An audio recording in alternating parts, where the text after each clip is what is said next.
Halo semuanya. Nah, di video ini kita akan masuk ke bagian penting lainnya, yaitu tentang karakteristik konsumen.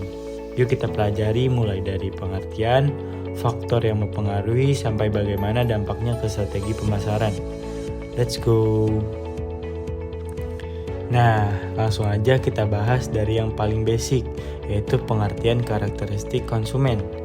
Karakteristik konsumen menggambarkan cara berpikir, merasa, dan bertindak seseorang saat membeli dan menggunakan produk atau jasa.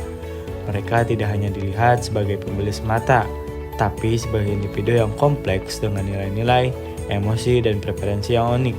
Contohnya, seorang ibu rumah tangga membeli sabun bukan hanya karena harganya murah, tapi karena cocok untuk kulit anaknya yang sensitif. Di sisi lain, mahasiswa muda membeli sabun karena brandnya dianggap premium dan wangi tahan lama, mencerminkan gaya hidup mereka. Nah, karakteristik ini penting karena mempengaruhi seluruh proses pengambilan keputusan, mulai dari pencarian informasi, evaluasi alternatif, pembelian, hingga penilaian pasca pembelian. Apa sih faktor-faktor yang mempengaruhi karakteristik konsumen? Nah, teman-teman, di sini ada dua faktor yang mempengaruhi karakteristik konsumen, yaitu ada faktor internal dan faktor eksternal. Nah, kita akan bahas dari faktor internal. Yang pertama ada psikologis. Di psikologis ada motivasi dan persepsi. Di motivasi, apa sih yang mendorong mereka untuk membeli? Contoh, orang yang sedang diet, mereka cenderung membeli makanan yang rendah kalori.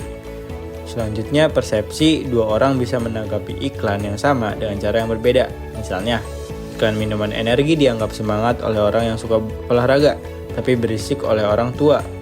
Nah, faktor selanjutnya ada faktor pribadi, seperti usia dan tahapan hidup, dan juga gaya hidup. Nah, ketiga ini ada kepribadian dan konsep diri. Orang ekstrovert cenderung membeli produk yang mencolok atau fashionable. Ya, sedangkan orang yang introvert lebih suka yang praktis, sederhana, dan hemat. Nah, faktor kedua ada faktor eksternal. Di nomor satunya ada budaya dan subkultur.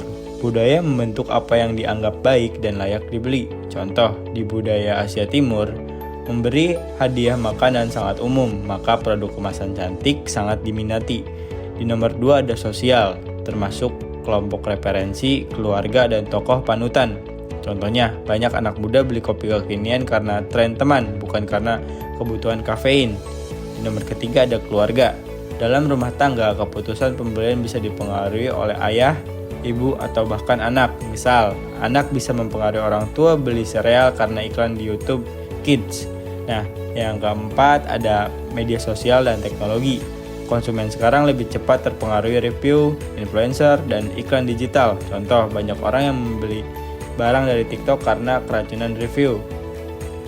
Nah, kita akan masuk kepada bagian implikasi strategi pemasaran, teman-teman. Setelah kita mengenal karakteristik konsumen, saatnya kita masuk ke bagian paling aplikatif. Timbul pertanyaan seperti bagaimana pemasar memanfaatkan informasi ini untuk menyusun strategi yang tepat. Nah, yang pertama ini ada segmentasi pasar. Dengan memahami perbedaan karakteristik konsumen, pemasar bisa membagi pasar ke dalam kelompok-kelompok tertentu berdasarkan yang pertama, teman-teman, ada demografis seperti umur, gender, pekerjaan. Yang kedua ada psikografis seperti gaya hidup, nilai pribadi.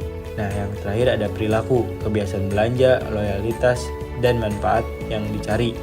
Contoh, teman-teman, produk minuman isotonik bisa ditargetkan ke kelompok usia muda aktif secara psikografis, bukan hanya berdasarkan usia biologis. Nah, selanjutnya kita masuk ke penyesuaian strategi 4P. Yang itu ada produk, harga, tempat, promosi. Kita bahas yang pertama. Di produk, kita bisa sesuaikan dengan kebutuhan target. Misalnya, sunscreen untuk kulit tropis di Indonesia harus ringan dan tidak lengket. Yang kedua, di harga. Konsumen menengah ke bawah sensitif terhadap harga, tapi bisa menerima produk berkualitas selama ada diskon. Yang ketiga ada tempat atau distribusi. Konsumen urban lebih suka belanja online, sementara daerah suburban mungkin masih mengandalkan toko fisik. Yang keempat, promosi. Gen Z lebih terpengaruh oleh TikTok dan influencer, sedangkan konsumen dewasa masih efektif dijangkau dengan email marketing atau TV. Nah, di sini ada studi kasus, yaitu tentang Scarlett Whitening. Scarlett Whitening adalah contoh brand lokal yang memahami karakteristik konsumennya. Perempuan muda, aktif media sosial, peduli estetika dan harga. Strategi mereka meliputi influencer marketing di TikTok dan IG. Dan kedua ada kemasan lucu dan kekinian. Yang terakhir ada harga terjangkau dan promosi bolding. Hasilnya Scarlett jadi salah satu brand skincare lokal paling sukses di Indonesia. Itu saja yang bisa saya sampaikan teman-teman. Terima kasih karena sudah menonton video ini. Sampai jumpa selanjutnya. Bye-bye.